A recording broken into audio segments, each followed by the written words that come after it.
നമുക്ക് ചില വെല്ലുവിളികളും അതിലുള്ള മറുപടി കേൾക്കുമ്പോൾ നമുക്ക് വല്ലാത്തൊരു ആവേശം തോന്നും. അതായത് ഇസ്രായേലും ഇറാനും തമ്മിലുള്ള വിഷയത്തിൽ ഇന്നലെ ട്രംപ് വന്നിട്ടൊരു തള്ള്, ഒരു ഭയങ്കര ലോക പോലീസ് തമ്മിഞ്ഞിട്ട് പറഞ്ഞു ഇറാൻ നിരൂപാധികം പിന്നെ കീഴടങ്ങാമെന്ന് വിളിച്ച് പറഞ്ഞിട്ടുണ്ട്. വൈറ്റ് ഹൗസിലെത്തിയിട്ട് അത്തരത്തിലുള്ള ചർച്ചയ്ക്ക് തയ്യാറാണെന്ന് പറഞ്ഞിട്ടുണ്ട് എന്നൊക്കെ പറഞ്ഞുകൊണ്ടുള്ള വലിയ ഒരു അവകാശവാദം ഉന്നയിച്ച് മുന്നോട്ട് വന്നു. സ്വാഭാവികമായിട്ടും ആ വാർത്ത കണ്ടപ്പോൾ നമ്മളൊക്കെ വിചാരിച്ചു ഇറാൻ അങ്ങനെ പെട്ടെന്ന് എന്താ ഇപ്പോൾ ഇറാന് പറ്റിയത് എന്നുള്ളൊരു തോന്നൽ വന്നു. അപ്പോൾ നമുക്കറിയാലോ, ഇറാൻ ശക്തമായിട്ട് ഇസ്രായേലിനെ അടിച്ചുകൊണ്ടിരിക്കുകയാണ്, പ്രതിരോധിച്ചുകൊണ്ടിരിക്കുകയാണ്. ആയിരക്കണക്കിന് മിസൈലുകൾ യഥാർത്ഥത്തിൽ ഇസ്രായേലിൽ വന്ന് പതിച്ചു വൻ നാശനഷ്ടങ്ങളും വ്യോമതാവളങ്ങളെ ലക്ഷ്യമാക്കിക്കൊണ്ടുള്ള അത്തരം മിസൈൽ ആക്രമണമൊക്കെ വിജയകരമാണ് എന്നുള്ള വാർത്തകളൊക്കെ വന്നുകൊണ്ടിരിക്കുന്ന സാഹചര്യത്തിൽ ട്രംപ് ഈ കോലത്തിലൊരു തള്ള്. അപ്പോൾ ഇന്ന് വീഡിയോ നോക്കുമ്പോൾ ഇറാൻ്റെ ശക്തമായ മറുപടിയാണ് കാണുന്നത്. ആയത്തുള്ള ഖംനേയി പറയാണ്, ഒരു രീതിയിലുള്ള യുദ്ധക്കൊതിയന്മാരുമായിട്ടൊരു ഒരു രീതിയിലുള്ള സന്ധിയുമില്ല, കീഴടങ്ങലുമില്ല. അടിച്ചേൽപ്പിക്കുന്ന യുദ്ധവും സമാധാനവും ആവശ്യമില്ല, അത് അംഗീകരിക്കൂല. സമാധാനം എന്ന് പറയുകയാണെങ്കിൽ ശാശ്വതമായൊരു സമാധാനമാണ് വേണ്ടത്. യുദ്ധക്കൊതിയന്മാരുമായിട്ട് യാതൊരു വിധത്തിലുള്ള സന്ധിയില്ല എന്ന് പറഞ്ഞിട്ട് ഞങ്ങൾ ആ നിലക്ക് തന്നെയാണ്, ഒരുങ്ങി ഇറങ്ങിക്കന്നെയാണെന്ന് പറയുന്ന രീതിയിൽ കാര്യങ്ങൾ വന്നു. അപ്പോൾ ആയത്തുള്ള ഖംനേയി ഇരിക്കുന്ന സ്ഥലം അറിയാം, തുരങ്കമറിയാം, അവിടേക്ക് പിന്നെ വ്യോമാക്രമണങ്ങൾ നടത്തിക്കൊണ്ടിരിക്കുകയാണ് എന്നൊക്കെ വരുന്ന വാർത്തകളുണ്ട്, ഭീഷണികളുണ്ട്. അദ്ദേഹം എപ്പം മരിക്കപ്പെടും എന്നുള്ളതിനെ കുറിച്ച് അദ്ദേഹം ചിന്തിക്കുന്നതേയില്ല. പക്ഷേ അദ്ദേഹം നിലപാട് വ്യക്തമാക്കി. അദ്ദേഹത്തിൻ്റെ മരണം കൊണ്ടോ മറ്റുള്ള അദ്ദേഹത്തിനെ കൊല്ലുമെന്നുള്ള ആ ഭീഷണി കൊണ്ടോ ഒരടി പോലും പിന്നോട്ട് വെക്കാതെ അദ്ദേഹം പറയാണ് യുദ്ധക്കൊതിയന്മാരുമായിട്ട് എന്തില്ല, ഒരു നിലക്കുള്ള സന്ധി ഇല്ല എന്നും പറഞ്ഞിട്ട് ശക്തമായ തിരിച്ചടികളാണ് ഇറാന്റെ ഭാഗത്ത് നിന്ന് ഇസ്രായേലിന് ഉണ്ടായിക്കൊണ്ടിരിക്കുന്നത്. അത് വന്നതോടുകൂടി ട്രംപ് പെട്ടു. മാത്രമല്ല, ഇസ്രായേലിനെ സംബന്ധിച്ചിടത്തോളം വൻ നാശനഷ്ടങ്ങളാണ്.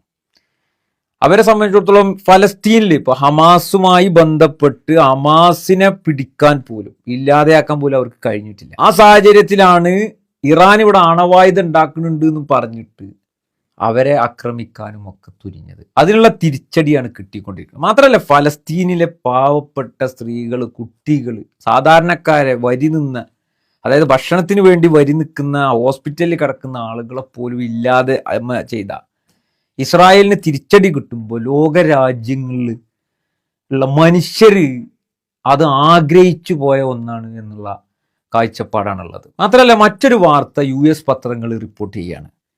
ഇസ്രായേലിൻ്റെ അയൺ ഡോം മിസൈലുകൾ തീരുകയാണ്. ഏതാനും ദിവസങ്ങൾക്കുള്ളിൽ അത് തീരും, കാരണം അത്രമേൽ പ്രതിസന്ധിയിലാണ് എന്ന് പറഞ്ഞ് വാർത്ത വരുന്ന ആ സാഹചര്യം മറ്റൊരു വാർത്ത കൂടി, ചൈനയിൽ നിന്ന് വിമാനങ്ങൾ എത്തിയിരിക്കുന്നു, അതായത് യുദ്ധക്കോപ്പുകളുമായിട്ട്. അതിൻ്റെ എത്രത്തോളം ഉണ്ട് എന്നുള്ളത് നമുക്കറിയില്ല, അതിൻ്റെ മറ്റു വിവരങ്ങളൊന്നും നമുക്ക് വാർത്താ മാധ്യമങ്ങളിലൂടെ ലഭ്യമാകും. ഏതായാലും ഇറാൻ ഒരുങ്ങി തന്നെയാണ്. ഇപ്പുറത്ത് വലിയ നാശനഷ്ടങ്ങളെക്കുറിച്ച് റിപ്പോർട്ടുകൾ ചെയ്യപ്പെടുന്നുണ്ട്. ഈ ട്രംപിൻ്റെ ഒരു തള്ളല്ലാതെ നെതന്യാഹു ശരിക്ക് ഒരു പ്രതികരണം, ഒരു ഫലസ്തീനിലെ ആളുകളെ അടിച്ചപ്പോൾ ഉണ്ടായ ഒരു ഭയങ്കരമായ ഒരു വീരവാദമൊന്നും മുഴക്കുന്നതായിട്ട് കാണുന്നില്ല. ഏതൻസിലേക്ക് മുങ്ങി എന്നുള്ള വാർത്ത ഉണ്ടായിരുന്നു, പക്ഷെ മുങ്ങിയിട്ടില്ല എന്ന് പറഞ്ഞുകൊണ്ട് മറ്റൊരു റിപ്പോർട്ടുമൊക്കെ കണ്ടു. ഏതായാലും ഇസ്രായേലിന് കനത്ത തിരിച്ചടി ലഭ്യമാകുന്നുണ്ട്. ഇസ്രായേലിൻ്റെ അയൺ ഡോമുകൾ തീർന്നുകൊണ്ടിരിക്കുന്നു.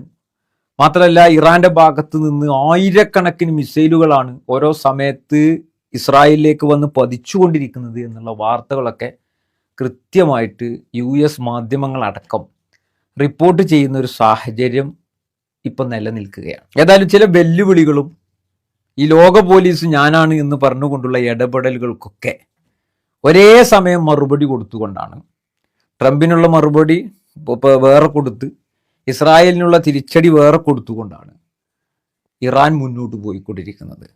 അവരുടെ നേതാക്കന്മാരുടെ മരണമോ അല്ലെങ്കിൽ ഇനി മരിക്കപ്പെടാൻ പോകുന്ന നേതാക്കന്മാരുടെ ജീവനോ അതൊന്നുമല്ല. ഇവിടെ സമാധാനം പുലരുക, അടിച്ചേൽപ്പിക്കപ്പെടുന്ന യുദ്ധം, സമാധാനം ഒരിക്കലും അംഗീകരിക്കില്ല എന്ന് പറഞ്ഞുകൊണ്ട് അദ്ദേഹം ട്രംപിൻ്റെ അവകാശവാദത്തെ പുല്ലുവില കൽപ്പിച്ചുകൊണ്ട് മടക്കി എറിഞ്ഞുകൊണ്ട് ഇറാന്റെ നിലപാടുമായി ഇറാൻ മുന്നോട്ട് പോകും, യുദ്ധക്കൊതിയനുമായിട്ട്.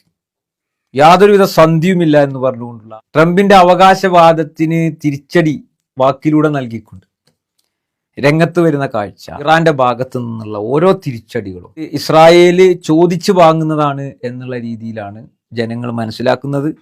യുദ്ധമാകുമ്പോൾ അങ്ങോട്ടും ഇങ്ങോട്ടും ഒക്കെ ഉണ്ടാകും. യുദ്ധത്തിൽ ഒരുപാട് സാധാരണക്കാരായ ആളുകൾ കൊല്ലപ്പെടും. ഇതിൽ ഇടപെടുന്ന ആളുകൾ എക്കാലത്തെയും സമാധാനത്തിനാണ് ശ്രമിക്കേണ്ടത്. അതല്ലാതെ അടിച്ചേൽപ്പിക്കപ്പെടുന്ന സമാധാനവും താൽക്കാലികമായ സമാധാനം, ഞങ്ങൾ തന്നെയാണ് ലോക പോലീസ് എന്നുള്ള അഹന്ത മാറാത്ത സമാധാനം, അവർ നൽകുന്ന സമാധാനം അത് നിലനിൽക്കൂല.